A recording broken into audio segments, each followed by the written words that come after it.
The day of the Lord. It's a phrase in the Bible that religious people use, usually when talking about the end of the world. Yeah, things like Armageddon or the apocalypse. You might be familiar with this image of Jesus returning on a white horse. He's got a sword to bring final judgment. And everyone wants to know, how will it all go down?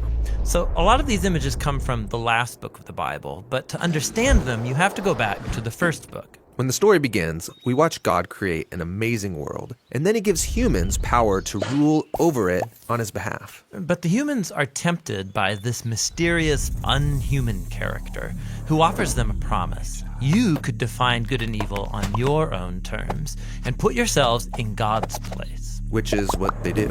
And the resulting stories are about the broken relationships and violence that results. Yeah, this promise creates huge problems. Now everyone has to protect themselves and fight for survival, and they're all using death as this weapon to gain power. It all leads to a story about the building of the city of Babylon. Or in Hebrew, Babel. Everyone comes together to elevate themselves to the place of God. And God knows how devastating this could be. A whole culture redefining good and evil as if they are God. So God confuses their language and scatters them. Now from here on, Babylon becomes like an icon in the biblical story. It's an image that represents humanity's corporate rebellion against God. And the next time we see it is in the story of ancient Egypt. Yeah, Pharaoh, the king of Egypt, he feels threatened by these immigrant Israelites. He starts killing all of the boys, enslaving the rest. And this is really evil. Yeah, Egypt's like this bigger, badder Babylon. They take care of themselves at the expense of others by redefining evil as good. And so God turns Pharaoh's evil back on him. His pride drives him forward, and he's swallowed up by death. Now, after this great deliverance, the Israelites sing a song about how God is their warrior who liberated them from evil. And the Israelites referred to this moment as the day. The day they were rescued from a corrupt human system. And every year since then, the Israelites have celebrated the day of their liberation with this symbolic meal of a sacrificial lamb. It's called Passover. Eventually, Israel comes into its own land, have their own kings, and they face new enemies. So that past day of the Lord, celebrated every Passover, begins to generate hope that God will bring the day again to save Israel from new threats. Now, out in the hills was a sheep herder named Amos. He was appointed by God as a prophet to announce shocking news to Israel, that God was bringing another day of the Lord against his enemies, and this time the target is Israel. What?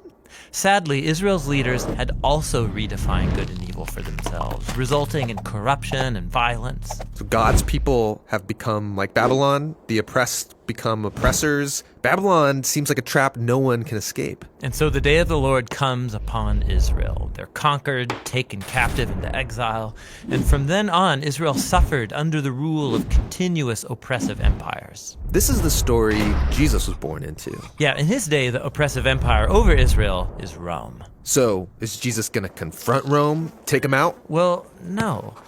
Jesus saw the real enemy as that mysterious, unhuman evil. The evil that's lured Babylon, Egypt, Rome, Israel. All humanity has given in to evil's promise of power. This is what Jesus resisted alone in the wilderness when he was tempted to exploit his power for self-interest. But he didn't. And after that, he started to confront the effects of evil on others. Yeah, he started saying that he was going to Jerusalem for Passover for a final showdown to confront the evil of Israel and Rome by dying. Dying? I mean, that feels like losing. Jesus was going to let evil exhaust all of its power on him, using its only real weapon, death. Jesus knew that God's love and life were even more powerful, that he could overcome evil by becoming the Passover lamb, giving his life in an act of love. And something changed that day. When Jesus defeated evil, he opened up a new way for anyone to escape from Babylon and discover this new kind of power, this new way of being human. Okay, so something changed. But the power of evil is still alive and well, and we keep building new versions of Babylon. Right. And so the last book of the Bible, the Revelation, points to the future and final day of the Lord. It's when God's kingdom comes to confront Babylon the Great, this image of all the corrupt nations of the world. Yeah, this is it. Armageddon, final judgment. How is Jesus gonna finish off evil? Well, it's not how you'd expect.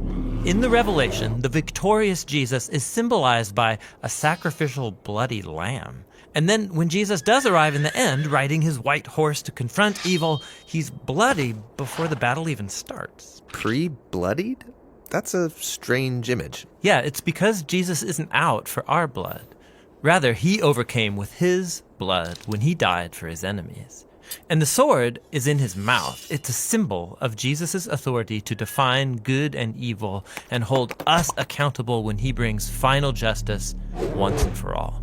And so, in the meantime, the day of the Lord is an invitation to resist the culture of Babylon. And it's a promise that God will one day free our world from corruption and bring about the new things that he has in store.